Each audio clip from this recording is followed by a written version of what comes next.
Et finalement, il n'était pas d'accord, Jospin, Ouais. pour cet accord qui était un pré-TAFTA, en fait, une espèce de TAFTA avant l'heure. Et semble-t-il, c'est vrai, on s'est mangé une tempête en 99, à cette époque, et enfin tout le monde, quand je dis tout le monde, évidemment, les gens un Les peu gens- d'esprit un peu plus ouvert qui s'intéressent Ouais. à cette affaire me disent, mais non, mais ça, c'est une attaque météorologique en règle. Mm. Ce n'est pas une tempête naturelle. Ouais. Et d'ailleurs, c'est valable entre la Russie et les États-Unis. Et pendant pas mal d'années, un peu à la sortie, à la fin de la guerre froide, ils s'amusaient un petit peu à ça, à s'envoyer des tempêtes de part et d'autre du Pacifique, quoi. D'accord. Parce que donc cette tempête, parce que c'est vrai, tempête à plusieurs égards, semble-t-il, était absolument pas naturelle pour la Ouais, France. C'est ouais. vrai qu'on a rarement vu des vents aussi forts. Ouais, Et ouais, c'était particulier. Ouais. c'est particulier, c'est vrai. On n'est pas une zone ouragan Non, non, non. ou tsunami, enfin, habituellement. Et beaucoup de tsunamis aussi qui se sont. Est-ce est-ce que ça, on Je a pense des pas qu'on. statistiques là-dessus? Il y a une évolution vraiment du nombre Oui, mais après, bon, de phénomènes météorologiques comme on ça? est quand même dans un système planétaire et solaire, l'alignement des planètes, les cycles. Non, bien sûr, mais j'entends parler Donc, souvent. Alors, pour être clair, hein, les attaques comme celle-là, j'ai entendu parler pour la France, évidemment, pour le tremblement de terre de Sichuan à l'époque, en ouais. Chine, où il y a des images qui circulent sur Internet. Oui, avec une auréole Voilà, arc-en-ciel on dans le voit des ciel. espèces d'arc-en-ciel et on nous dit que c'est la ionosphère qui est chauffée par. On le voit pas, hein, cette histoire. Enfin, C'est quoi un alors? nuage de plasma dans la ionosphère, tu le vois pas Tu le vois pas? Alors avec tes qu'est-ce qu'on petits voit? yeux, C'est c'est pas quoi? possible. C'est des trucages ces images? C'est quoi? Non, ça par contre, tu peux l'observer les jours d'épandage. C'est un petit peu comme des halos, Ouais. soit les irisations. Souvent les jours d'épandage, tu as le soleil ici, et de part et d'autre, à même distance du soleil, dans les traînées, tu as souvent des irisations type arc-en-ciel. Et en fait, c'est ce qui est arrivé là-bas parce que la Chine ne donne pas sa part au chien en termes de modification du climat et d'envoyer des produits dans l'atmosphère. Donc, à mon avis, c'est juste D'accord. un concours de circonstances, quoi. Et pour ce qui s'est passé aussi à Fukushima, on a entendu parler. Là, Pareil, on parle. bon, là, il y a plusieurs théories et moi, c'est pas celle de l'impulsion électromagnétique que je retiendrai, mais Ouais. bon, on en parlera peut-être une autre fois. D'accord. Bon, pareil, mais bon, ça fait partie. Et puis le dernier tremblement de terre qui pose beaucoup de problèmes, c'est évidemment à Banda Aceh, enfin le Ouais. fameux tremblement de terre en Indonésie, mais qui a fait trembler toute l'Asie du Sud-Est, j'ai envie de dire. Pour moi, le plus troublant, c'est en tremblement de terre, c'est Haïti. Haïti aussi, bien sûr, Ouais. bien sûr, bien sûr. Parce que Haïti. la situation était un petit peu différente dans le sens où Haïti a du pétrole à récupérer. Ouais. Sur les côtes d'Haïti, c'est les Canadiens et les Américains qui se sont battus pour récupérer la manne financière du pétrole là-bas, et des quantités gigantesques. Et le plus troublant dans cette histoire, c'est que les hôpitaux de campagne américains étaient déjà en place sur le tarmac de l'aéroport la veille du tremblement de terre. Voilà, ça, c'est le plus troublant, c'est qu'encore une fois, ils ont simulé comme ils font, tu sais, un drill, donc un exercice, une simulation en cas de catastrophe. Comme Et par là, pour hasard, la le coup, catastrophe, elle ils y arrive. étaient 12 heures avant. Comme sur le 11 septembre, ouais. Ils ont quand même le chic, hein. Ils ont le nez pour faire Voilà, pour les moi, c'est le plus exercices le troublant, jour des quoi. catastrophes, Pour le hein. coup, Hmm. Ouais, donc ça aussi, très très bizarre, effectivement. J'en ai entendu parler sur Haïti.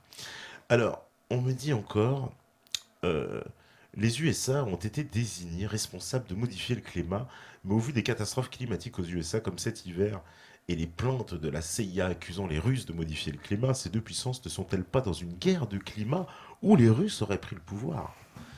Parce que il y a eu Katrina aussi, eux aussi, ils en ont eu des gros ouragans énormes, énormissimes. les Russes et les Américains, pour moi, hein, c'est comme la conquête de l'espace, hein. À l'époque, à la fin de la Seconde Guerre mondiale, avec le physicien von Braun, qui avait été récupéré par les Américains, qui était un nazi allemand, Ouais. spécialiste des moteurs. Après, il y avait en face, il y avait les Russes, ils avaient fait sortir le spécialiste russe d'un goulag pour pouvoir faire les moteurs dont il avait le secret. Et là, c'était crescendo, et pendant des années, il faisait la course à l'espace en essayant d'arriver. Et pour moi, l'histoire du climat, entre ces deux-là, c'est pareil, quoi.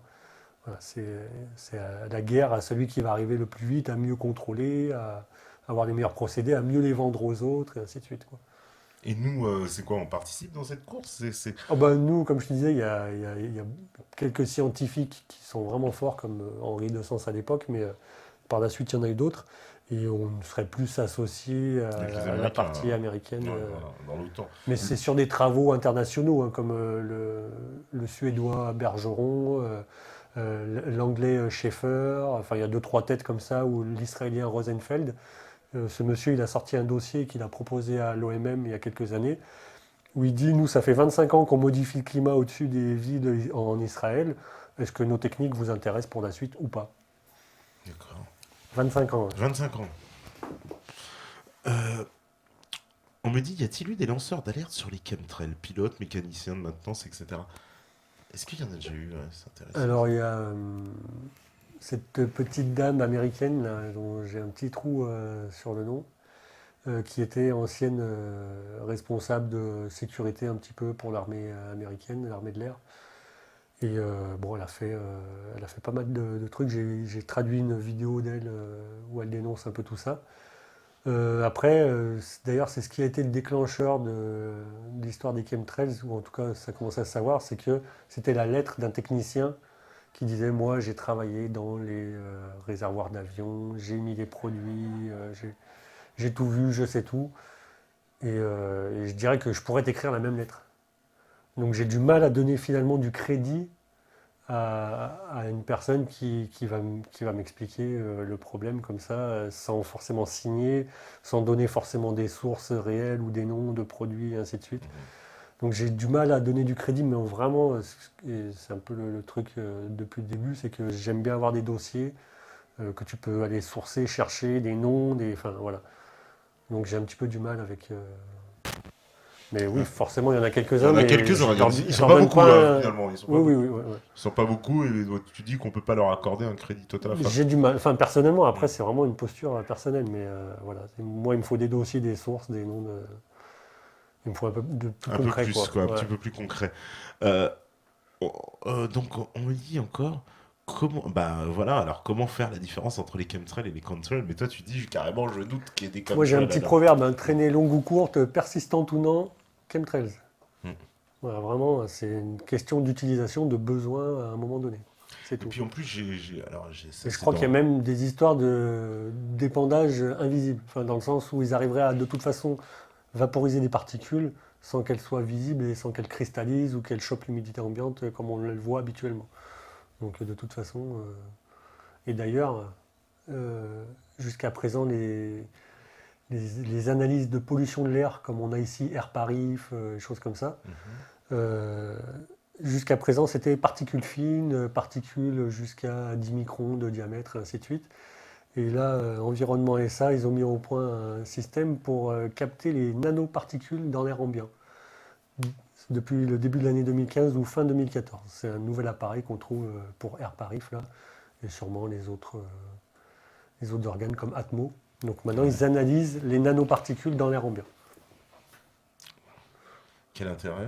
Bah, peut-être que soit on les a trop bassinés avec ça en leur disant qu'il y en avait, qu'il fallait commencer à les analyser, parce qu'il y a quand même pas mal d'associations comme Respire et tout, avec qui on a communiqué, alors peut-être qu'ils ont fait suivre le truc. Soit ils veulent savoir, D'accord. Ils sont honnêtes. avoir un retour. Non mais voilà. On a du mal maintenant, on croit qu'ils sont tous malhonnêtes, mais c'est possible. Alors, on me dit les personnels qui font la maintenance de ces avions ne se rendent donc pas compte d'anomalies techniques. Bah, c'est ça que c'est un peu, tu sais, l'affaire de se dire qu'à un moment donné, alors, toi tu nous dis chaque personne peut être séparée dans sa tâche et personne ne sait ce que fait l'autre finalement. Ouais, d'ailleurs, hein, si tu es mécanicien ou si tu fais l'entretien, par exemple, de l'intérieur des cabines d'avion, réparer les sièges, Mhm. remettre les clapets, enfin, bon, les porte-manteaux, ce que tu veux, les toilettes, tu as accès à une banque de données sur informatique qui correspond à ton travail et à ton niveau d'accréditation. Si tu es spécialiste des moteurs, tu as accès à la première partie dont je viens de parler, mais aussi à la partie qui te concerne, et ainsi de suite. Et donc, à ce moment-là, oui, c'est chanté, c'est que tu n'as pas accès si tu es juste, si tu là pour nettoyer les vitres de l'avion, des Ouais, hublots, tu ouais. n'as pas accès au reste Ça, bien sûr, oui. des dossiers Mais on informatiques peut déjà. imaginer qu'il y a au moins, allez, sur un avion, trois personnages, j'ai envie de dire, qui ne peuvent ignorer dans ce cas ce qui se Ouais, passe. C'est le pilote, ouais. parce que Ouais. ça me paraît quand même le pilote est le responsable total de son chargement. Mm. D'ailleurs, une fois qu'il est en l'air, il est En c'est même temps, celui que le je te maître dis à que j'ai, bord. celui que je te dis que j'ai interviewé, Oui, il a expliqué que ça peut se faire à son insu. Il a Ouais. expliqué pourquoi. Donc, bon, effectivement, Et quand j'en ai parlé, la première fois, je lui ai dit, encore une fois naïvement, parce que j'aime bien faire cette approche, et je lui ai dit, tu sais, il paraît que les traînées qu'on voit là dans le ciel au-dessus de ta tête seraient des programmes. Il me dit oui, oui. Il me dit, mais de toute façon, ça a commencé dans les années 50 où, à la sortie de la guerre, ils commençaient déjà à faire des expériences de grande échelle. Donc ça peut être le projet Cyrus, comme il y a eu aux États-Unis, qui a duré 5-6 ans. Voilà. La première chose qu'il m'a dit, c'était ça. Tout en me disant dans la suite de l'interview que de toute façon, bon, lui, il n'était pas vraiment au courant de ce qui se passait. Il pensait que c'était naturel. Il ne se posait pas plus de questions que ça. Donc, D'accord. Mais alors, personnage qui devrait quand même censé en fait, être au fait, ouais, c'est le ouais. pilote. Il y a le fameux chef avion, comme on appelle dans l'aérien, Hmm. c'est-à-dire celui qui fait le lien justement entre le sol et le pilote et qui est pareil, qui ramène la fameuse feuille de Ouais, chargement là ouais, qui qu'on fait toute appelle la checklist, hein, voilà, le enfin, load sheet qu'on ouais, ouais. appelle dans le jargon et qui fait signer la load sheet. Donc ça veut dire, en théorie, Tout ce qui a lui, été chargé, tout ce tout qui ce a qui a été été. Hmm. chargé dans l'avion, il doit le savoir. Ça, en particulier si quelqu'un doit amener des produits chimiques, bah, cette personne-là, normalement, elle est censée être informée parce que Ouais, c'est c'est du sûr. transport de matières dangereuses. Euh, c'est lui, donc voilà, pareil, c'est au courant. Et puis le troisième, ce serait, j'ai envie de dire, celui qui est responsable du chargement de l'énergie, puisque Hmm. visiblement, si on doit bien charger quelque chose dans l'avion à un moment donné, ça viendra, comme tu le disais, avec le pétrolier qui vient, qui se branche. Enfin, il faut bien que quelqu'un, techniquement, fasse la manœuvre à un moment donné. Même si, comme tu dis, à distance, on peut envoyer, mais il faut bien le charger. Ouais, Ça, ouais, ça, bien ça sûr. c'est obligatoire. Ça, on peut pas. Après, il y a beaucoup de prestataires. Hein. Maintenant, il y a beaucoup de sous-traitance hein, Ah sur le oui, c'est tarmac. vrai. Hein. Ah bah, il n'y a que ça. Ouais, Donc il n'y a que ça. voilà, Il n'y tu a as que du, ça. t'as du Ouais. Sabena, tu as tout, Ah enfin, oui, il y a voilà, de tout, c'est du, vrai. du C'est vrai. Swiss, tu as tout ce que tu veux. Donc est-ce que, voilà, à travers ce filtre-là, est-ce qu'il n'est pas plus facile Oui, bien sûr, parce que les trois d'accomplir la tâche, personnages que je quoi? dis Ils peuvent ne travaillent pas appartenir à pour la même trois boîte. sociétés différentes. Hein. Exactement. C'est souvent le cas Ouais, ouais. d'ailleurs. Ils sont jamais dans la même Et boîte. ces sociétés-là, que ce soit de Gatring ou de chargement et tout ça, pour le fuel, pour les eaux sales, les vidanges et tout, c'est les mêmes dans toute l'Europe, ou c'est les mêmes dans toute une zone. Enfin, tu vois, Oui, ce sont des grandes c'est sociétés. des gros, gros Ce sont groupes. des grands géants de toute Voilà, façon, de Richebourg, etc. Oui, exactement. oui, oui. Donc, Donc c'est ça, ce sont des grands géants souvent. Donc mais c'est ça qui est étonnant, c'est de se dire que bon bah le système, c'est vrai, on va dire leur offre la possibilité de ne pas communiquer entre eux, puisque ce hmm, sont des sociétés différentes. Donc voilà, celui qui travaille pour une société n'a pas accès non plus à toute la ouais, bien sûr. documentation de l'autre. Mais ce qui est quand même étonnant, c'est de se dire que, par exemple, voilà, les plans de l'avion, ces choses-là, quand même, ils y ont Ouais, tous accès et que ouais, ouais, bien sûr. ça passe, quoi. Donc, Hmm. moi, c'est le principe, quoi. Alors, il y a une autre question aussi, c'est vrai, alors ça, c'est un autre sujet qu'on va aborder, c'est les fameuses maladies des morgelons, comme on l'appelle. Ouais. Alors, elles sont, selon, pareil, évidemment, ce qu'on peut lire dessus, issues directement, c'est une conséquence des épandages.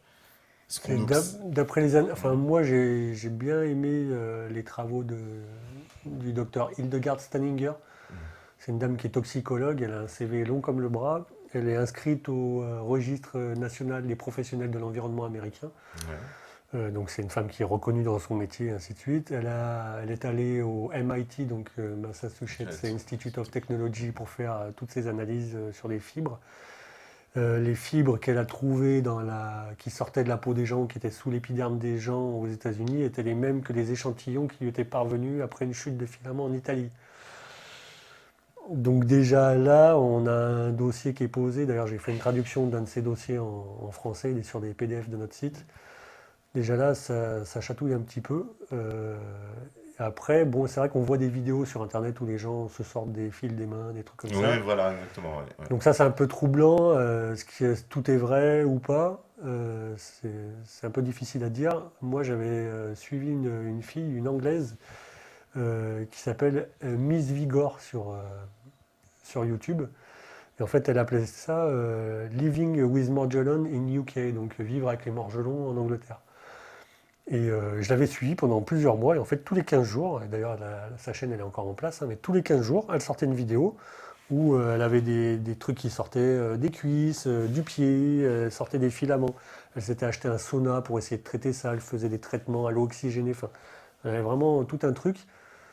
Elle disait que ça commençait à l'énerver, lui peser sur le système et tout machin. Et puis pendant un moment, j'ai plus entendu parler d'elle.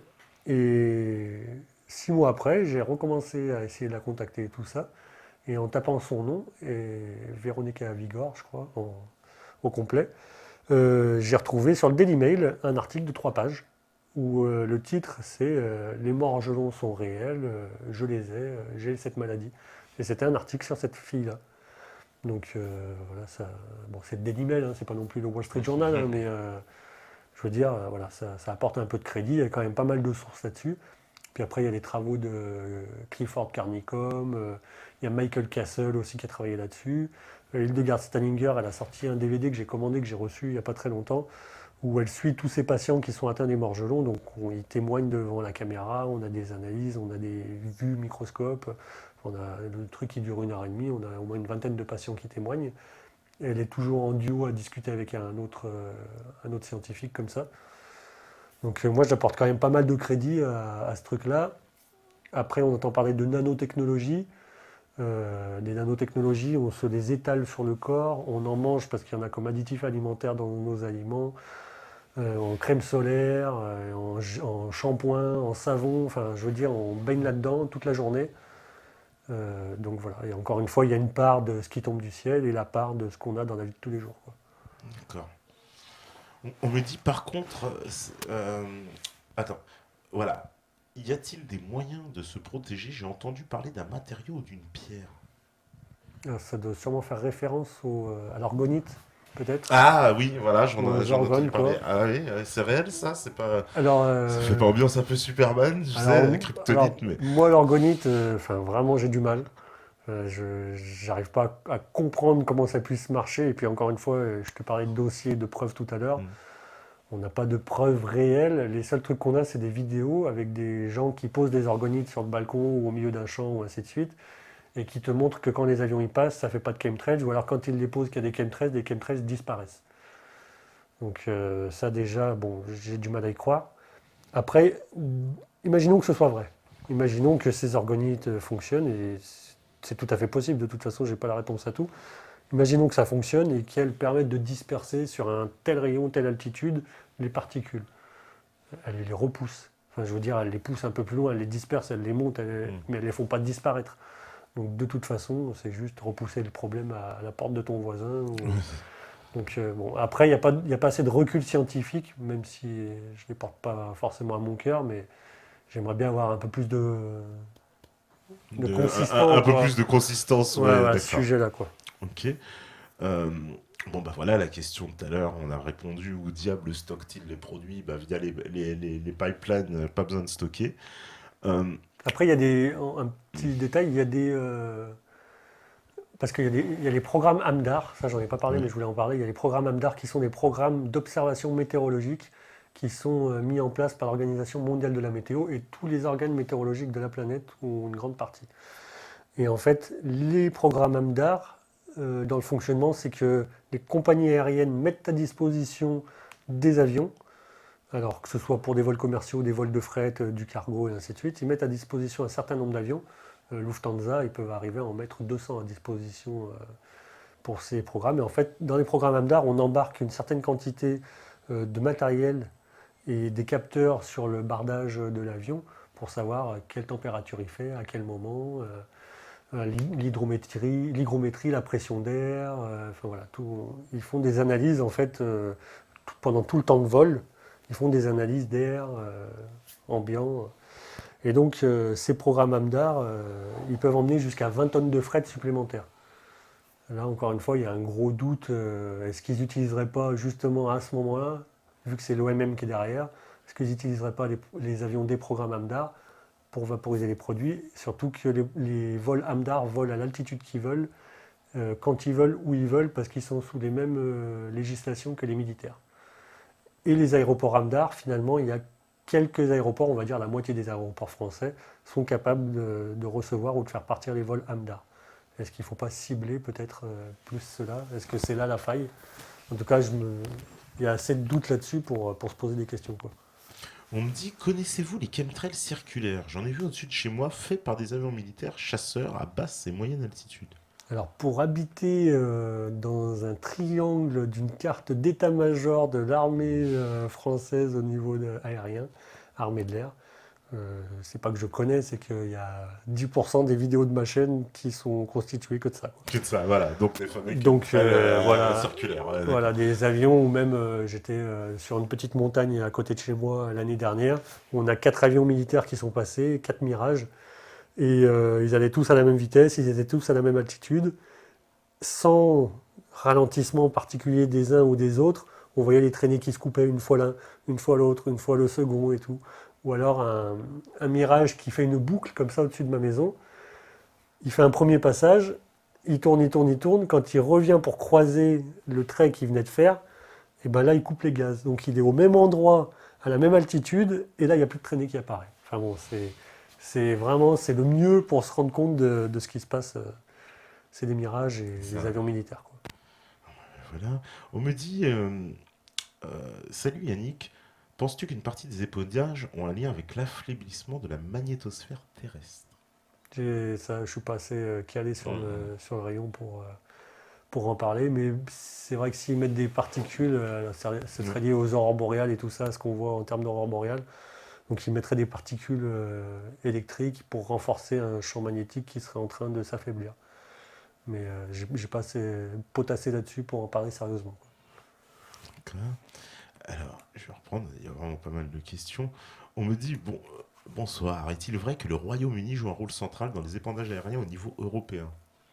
Alors au Royaume-Uni, il y a un dossier qu'il faudrait que je sorte, Mhm. où en fait, sur une base militaire, je vais dire une bêtise sur le nom, mais il y a une base militaire où ils ont fait un des plus gros travaux en termes de recherche sur les épandages. Et j'ai laissé tout à l'heure 3 photos en post-production, où en fait on a le Royaume-Uni, carte satellite, il n'y a aucune traînée entre l'Irlande et toutes les côtes du Royaume-Uni, il n'y a aucune traînée dans le ciel. Et en fait, ils arrivent avec un avion et ils font des tours comme ça au large de Sheffield, du nord-est de l'Angleterre. Mhm. Ils font des spirales comme ça. Ils tournent et ils laissent une traînée. Donc c'est le seul avion apparemment qui vole à ce moment-là parce que c'est le seul qui laisse une traînée. Et donc ils laissent ça et après on voit les photos satellites et il y a 8 photos satellites consécutives où en fait on voit que les traînées se déplacent, s'étalent, se déplacent, s'étalent et au bout d'un moment elles arrivent sur la région de Londres où ça crée carrément une nappe de nuages. Et à ce moment-là, dans l'étude, ils disent euh, combien de ces quel sera le résultat en termes de pluie par rapport aux ensemencements qui ont été faits lors de cette expérience, quoi. Donc c'est vrai qu'ils oui, ils font un gros, enfin ils ont fait, ils font encore un gros boulot en Angleterre là-dessus, quoi. Et les grands. Alors, tu me disais que Avec les grosses ah, universités d'ailleurs, avec des parce que gros les groupes. Américains sont en pointe, donc Ouais, forcément, on imagine, anglais-américain, ça c'est ouais, vraiment c'est ouais, main bien dans la sûr. main, Ouais. donc ils ont forcément des appointances, on va dire, Mm, dans ce domaine-là, forcément. complètement. D'accord. On me dit aussi, voilà, euh, y a-t-il un rapport avec ARP? C'est vrai que ça, moi aussi, on me l'a tellement dit, oui, ça a un rapport avec ARP, parce que est-ce qu'il établit ce rapport, oui ou non, ou c'est un mythe, c'est de la légende urbaine, comme beaucoup Bah, ARP a certaines applications, puis ARP est un petit peu au repos en ce moment parce que trop gourmand en termes d'énergie, il consommait des tonnes et des tonnes de diesel pour sortir un rayon un peu puissant. ARP, ça sert surtout à chauffer des parties de l'ionosphère. Oui, Donc en fait, on crée des miroirs, on chauffe des parties de l'ionosphère entre 80 et 800 km pour les essais qui ont été faits le plus haut.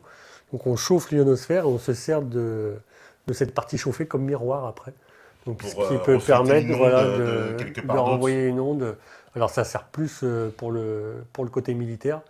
Et c'est bien expliqué dans le Owning the Weather, les clés du temps pour 2025, c'est la traduction du PDF de l'armée du SR Force que j'ai faite. Ouais, parce que là, on aura clairement, parce que ça, même Jean-Pierre Petit, donc on Oui, va pas oui, réexpliquer qui est les armes à Jean-Pierre énergie Petit, dirigée. voilà, il nous a expliqué, il disait, je n'ai pas la preuve de effectivement vous dire oui, il l'utilise, Ouais, mais en tout cas, il disait l'application scientifique absolument réelle et faisable, complètement. etc. Que Ouais, c'est ouais. pas du fantasme, bien sûr. Il disait chauffer la biosphère, c'est possible, renvoyer une onde, c'est possible, tout est possible, mais que c'est des technologies il dit, qu'on peut utiliser. Maintenant, il n'a pas la preuve irréfutable qu'on l'ait, mais il affirmait que bien sûr, c'était pas du fantasme du tout d'un point de vue euh, technologique, de la technique, c'est faisable. Après, dans cette idée-là, en parlant de, on va dire, de d'ondes, de choses comme ça, Il y a Scott Stevens, qui est un météorologue américain, Ouais. qui a créé une chaîne qui s'appelle Weather War 101. Lui, il connaît très bien le sujet, les chemtrails, il les dénonce depuis longtemps. Et en fait, lui, il s'est spécialisé un petit peu, je dirais, dans la stimulation par ondes radar Doppler et Nextrad, qui sont les radars de nouvelle génération. Et en fait, il fait des images satellites, des fois sur 15 minutes, sur une zone, donc deux États américains, on va dire, côte à côte. En 15 minutes, photo par photo, il nous montre qu'il y a eu une stimulation par onde sur une zone et qui crée des zones de nuages. Donc 15 minutes avant, on n'a pas de nuages ou alors très peu, juste une petite bande. Et après, on voit des flashs circulaires avec vraiment des empreintes comme ça qu'on voit apparaître sur écran radar. Et en moins de 15 minutes, on a des nuages qui grossissent très très fort pour devenir des tempêtes très violentes, des grosses précipitations ou des zones, des couvertures nuageuses qui arrivent comme ça très rapidement sur des zones. Donc en fait, ils stimulent quand même par radar et par certains types de fréquences les particules métalliques qui sont dans l'atmosphère. Et après, il y a les systèmes de ionisation. Ouais. On trouve ça, il y a même des articles sur le Figaro. Hein. Tu tapes ionisation aux Émirats Arabes Unis, la pluie provoquée par exemple, où en fait ils ont des systèmes, donc c'est valable aussi, c'est les Suisses et les Australiens qui sont très forts là-dedans. Australian Rain, c'est la société qui fait ça. Où en fait tu as une masse nuageuse qui passe, qui ne va pas forcément créer une pluie directe. Eux, en envoyant des ions positifs, ça va stimuler les ions négatifs qui sont dans les nuages et créer les précipitations instantanément. Donc en fait, on crée les pluies par ionisation dans les nuages. Donc voilà, ça c'est pareil. Australian Rain Technology ou Swiss Météo, on trouve ça. Et ils ont fait pleuvoir justement aux Émirats Arabes Unis et au Qatar dans un ciel clair. Ils ont réussi à ioniser assez l'air pour que l'humidité qui était en l'air arrive à tomber sans nuages. C'est un article, un article de Figaro. Un article du Figaro, hein, comme ça Ouais. on ne traitera pas de conspi. Attends, je choisis mes sources. Donc on va faire la deuxième pause. Normalement la régie elle est OP, elle est prête. Et forcément, ben voilà, comme d'hab elle est prête. On fait la pause et on revient juste après, toujours avec Yannick. Voilà, donc de retour après Goodbye Blue Sky, ça c'est bien dans le thème, Parfait, c'est parfait. parfaitement dans le thème. Ouais, il y a encore pas mal de questions. Voilà, alors, Bah ouais. on me dit par exemple, que pense l'invité? Alors il faut pas s'offusquer, hein, parce qu'à chaque fois on me dit l'invité, parce que voilà, on a tellement l'habitude de l'inviter. Alors C'est le terme, non? voilà, c'est le terme. Non, parce qu'il y en a qui s'offusquent. Hein. On va pas faire un revival, mais bon, on s'en souvient. Que pense l'invité des grands nuages de forme canonique qui descendent presque sur la surface de l'eau? Est-ce naturel? Car c'est assez incroyable à voir. Il y avait eu un phénomène comme ça en Australie, c'est les rolling clouds. Ouais. Où en fait, c'est vrai que le nuage, en approchant du bord de l'eau, enfin de la terre, il tourne sur lui-même. Alors c'est vrai que des fois, tu en as sur des longueurs de plusieurs kilomètres, c'est assez impressionnant. Puis des fois, les uns à côté des autres. Alors est-ce que ce sont des traînées qui sont étendues, comme des fois on voit, et qui créent des nuages tout en longueur? Je ne sais pas si c'est naturel ou pas. De toute façon, pour moi, il n'y a plus grand-chose de naturel dans notre ciel. Mais c'est vrai que c'est assez, C'est impressionnant. c'est assez bluffant. Ouais, On ouais. a vu aussi des images, souvent, tu sais, il y a beaucoup d'images qui circulent de ciel, mais complètement, là, c'est ambiance guerre des étoiles, enfin, avec des nuages de toutes les couleurs, avec des formes assez hallucinantes. Ouais, d'ailleurs, ils vont ressortir une nouvelle nomenclature des nuages. Donc, je crois que la dernière, c'était en 2007. Et là, donc, comme ils ont encore trouvé des nouveaux nuages, ils vont bientôt sortir une nouvelle nomenclature. Il y a des nouveaux nuages. Et donc, celui dont tu parles, c'est une des formes d'asperatus. Donc, les asperatus, il y a le mammutus, mais celui-ci, c'est un autre asperatus. Et on retrouve ça d'ailleurs dans les magazines de sciences pour enfants actuellement. Ça fait vraiment des nuages rouges, orange, complètement difformes. Ouais.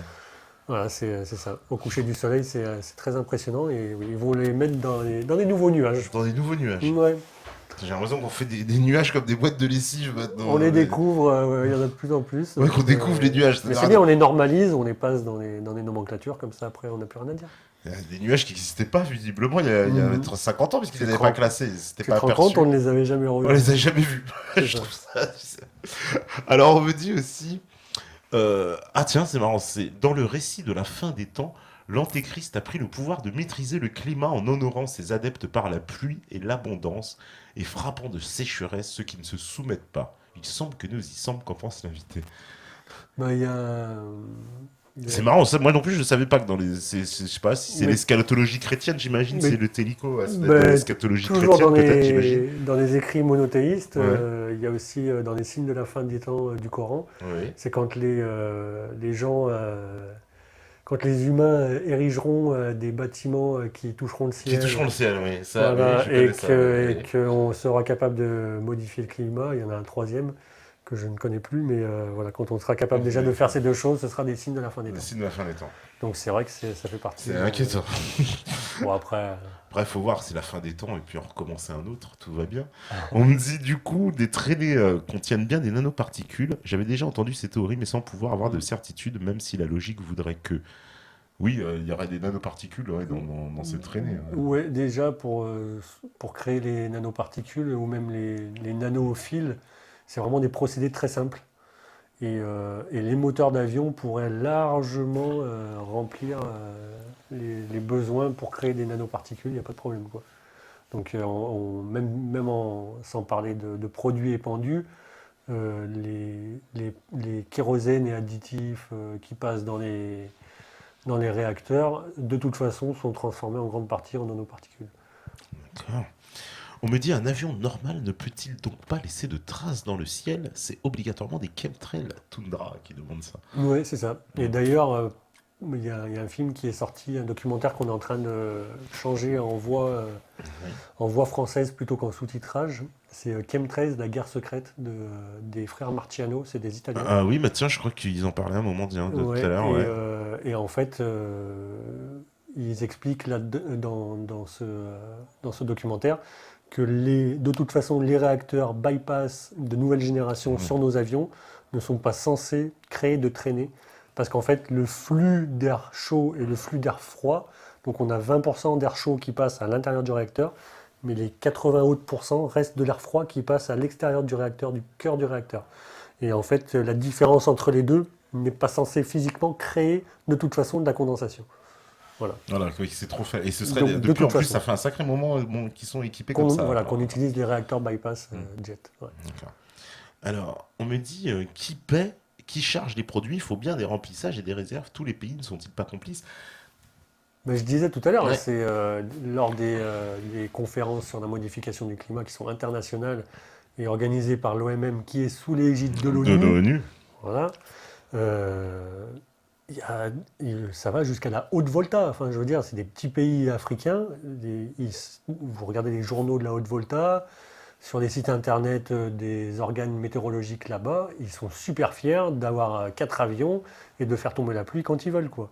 Ou en Thaïlande, on a le roi qui fait qui a même presque sa compagnie dédiée à ça avec les King Air, où il crée le climat de but en blanc toute l'année, quoi. Et c'est sa grande fierté du roi de Thaïlande. Donc oui, il y a plein de pays qui jouent à C'est ce vraiment jeu-là. l'arme suprême, on joue. Il y a, Parce que. en Australie, hein, en Australie, on a le Rainmaking Act, ce qui veut dire que c'est une loi sur la capacité de faire pleuvoir. Et aux États-Unis, on a la même. Donc quand il y a des lois qui sont associées à ça, je crois que le Rainmaking Act, c'est 1960. Donc voilà, il n'y a aucun problème. Bien sûr, il y a plein de pays qui jouent au jeu-là, ouais. Des petits comme des gros. On me dit la matière première des chemtrails viendrait-elle de poudre de charbon riche en barium et notamment issue d'incinérateurs?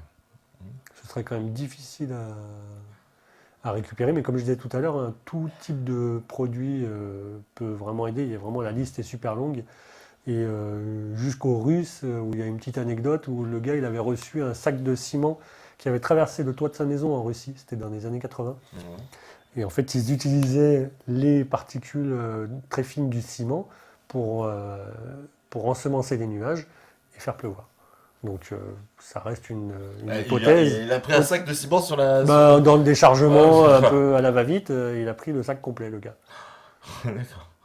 Faut Mais pas qu'ils soient en oui, dessous. bien sûr que c'est envisageable. J'ai Mm. pas d'idée là-dessus, mais c'est complètement envisageable. Alors, on me dit que pense Yannick des particules d'aluminium envoyées dans le ciel via des fusées du Bordelais par les vignerons afin de protéger les vignes en transformant la grêle en eau de pluie?